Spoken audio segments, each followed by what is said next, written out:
Welcome to my videos. So guys, by now you all must have read the news that Infosys is all set to lay off 11,000 employees in India. Well, about the IT layoffs, I have made some videos before too, so I'm not gonna repeat those, like what you are supposed to do in these cases. But I'm gonna tell you something that probably I did not discuss before, that how these employees are picked up. Okay. So guys, I have more than 17 years of extensive experience in IT industry. I have worked across multiple geographies, across multiple domains, across multiple organizations. Okay.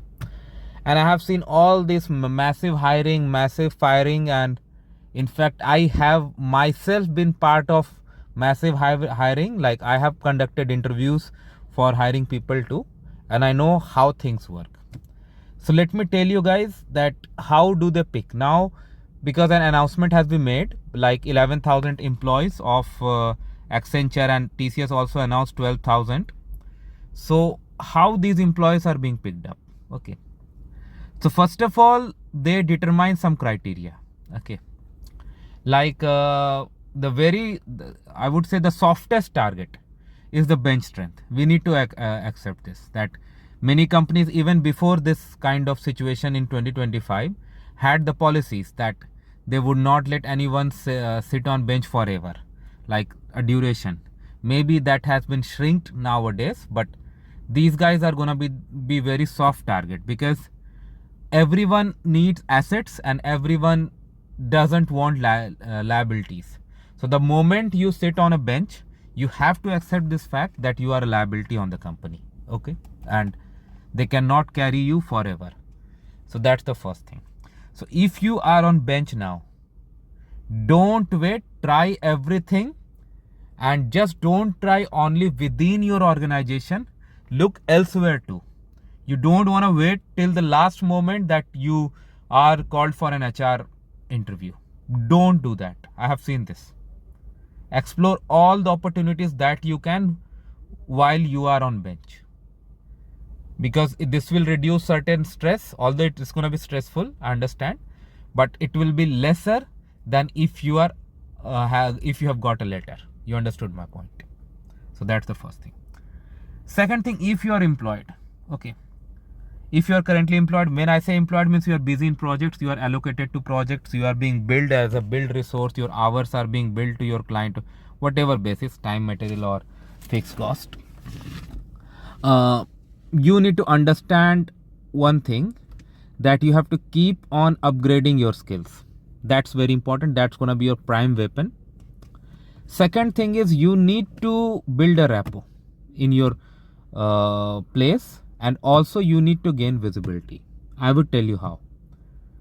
Back even in the previous decade also there were massive firings, and I have seen those. So how these massive firings work is that it's not the outcome of a single day. It's not the outcome of a single corporate meeting. There is something, or I should say there is a series of meetings, discussions happen in the back end that comes out with such a number, that okay, 2% of workforce, 3% of workforce, or whatever they want to, they decide, the senior management. Then it cascades down to the level below. Okay, it goes like that. And at every stage, at every section, every department, you say they get the target.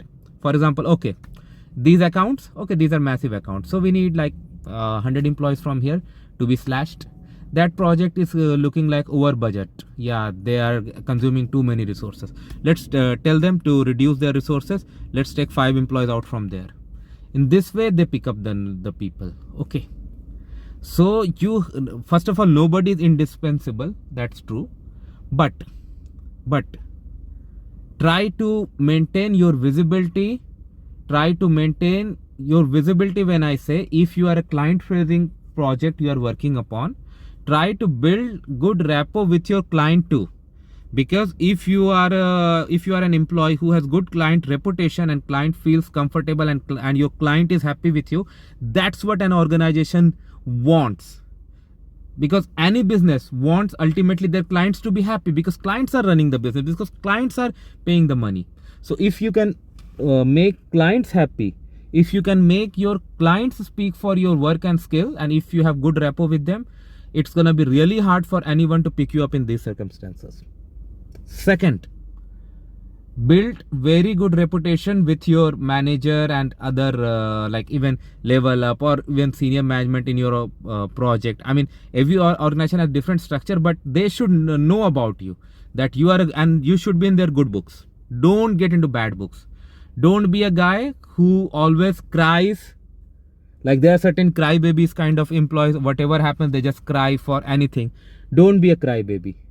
Always show them that you are a very valuable resource, because you work quality, you deliver quality, you get appreciated, you finish your task, and you are highly adjustable. I mean, all the good skills, all the good features that any employer wants in their employee, they have it.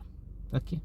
Next is, that is very important, that people put less emphasis on, is that if you are acquiring new skills, like if you are doing certifications, so pick up new technologies, Azure, AI and all, I don't need to take the names. Make sure you update them in the system.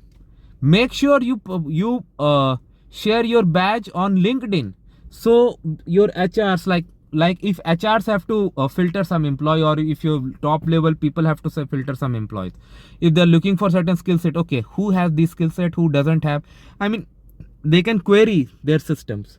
So if you have those skills registered in the system, and if let's say you did a certification in AI, even at the fundamental level, and you have registered it in your system, every organization for manages such things using systems, so it's there. So they say, yeah, this employee has, although this skill is not used today in the project in your existing role, if it is related to AI or something emerging, they would think, now we need this, we need these skills down the line, so don't take this guy out. So that's how you need to manage, guys. That is how it works. So you have to think about yourself, you have to do it yourself in this way. So make your life like this. And it's a very tough situation, guys, tough things nowadays. So I would tell you, like, I know everyone's personal circumstances are very different, and it's not one fit for all. Try to be available as much you can. Try to be in this tough situation, at least until this bad time goes away and things come back to normal. So try to be available always, try to be productive, try to do anything that you can, so that you always stay in the good book. I'm not telling you to lick boots of your managers and all that some people say, like in Hindi it's called chaplusi, paniyagiri. I'm not gonna say that, but yeah, try to, from your work speaks for you. Okay, so go the right way, do the right way. I have seen mass layoff cycle around 9 years back. I had seen that the organization where I was working, they had, of course the number was much lesser than what has been announced nowadays, but I was not worried, because I knew nothing was gonna be picked me up, because I was client facing and my client was very happy with me. I had like good rapport.